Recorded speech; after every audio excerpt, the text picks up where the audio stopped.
Hi, Larry Gaines, Paracycle Trading. I want to share a really potentially nice swing trade setup for Apple.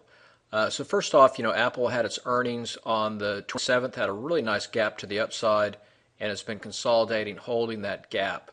When you have a consolidation phase, usually the breakout will be in the direction of the trends. The trend is up. So then the next thing you want to do is look for, okay, where can it go? Well, let's take a look at the weekly chart real quick. Okay, so the prior high was right here at 119.73.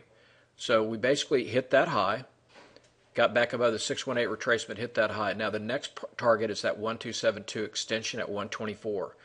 Now we're going to have option expiration. We have weekly options this week expiring, on Friday. Then we have the monthly expiration the following week. So a lot of times it's good to look at open interest to see where all the activity is. So let's take a look at that. Now the second step is I like to study open interest. So you can see here's the Apple, here's the current weekly options that expire Friday. Come down here, you look at the 120 strike, you've got over 16,000 calls. Then on the 121, 30,000 here, and on the 118, 17,000. So it looks like this Apple for this next week will be sandwiched between 118 and 121. Now when you look at the next week, monthly option expiration, you've got some really nice, interesting open interest figures here. So you've got at the 120 strike, you've got 161,000 contracts.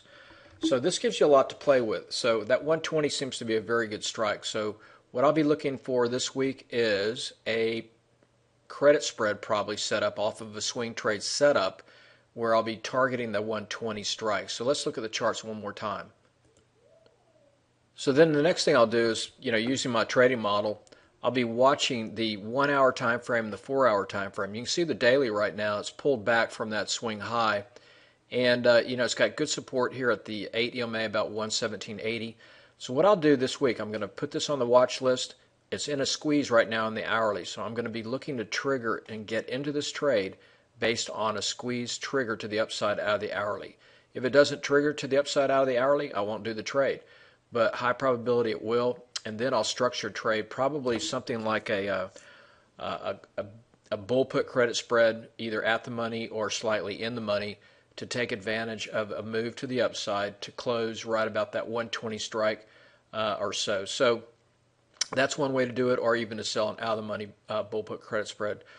So a couple different ways to trade it, but this will be a nice potential swing trade setup for this week, and also potentially into option expiration on the monthly, which would be even a week later. So put this on your watch list. Good luck trading. Now, one more thing, I'll be doing a free no-cost webinar on swing trading. If you'd like to learn more about swing trading, it'll be this coming Tuesday night, February the 10th at 8 p.m. Let me show you some of those details. So use the registration link here on this email and sign up. It's Tuesday, February 10th at 8 p.m. Eastern. And I'm just going to go through what is swing trading? How do you use it in your trading? What are the best markets for swing trading? I'm going to show you, some of the high probability type trade setups. That was kind of one I just discussed here, and I'll go into more detail on that. What are my favorite swing trade setups? I'm going to give also a current market review. We've been in a crazy market, so I'm going to go through the markets and also show you a free screening tool. So this is going to be a very interactive webinar. These are a lot of fun and very popular. So sign up now and join early, and look to see you Tuesday, February the 10th at 8 p.m.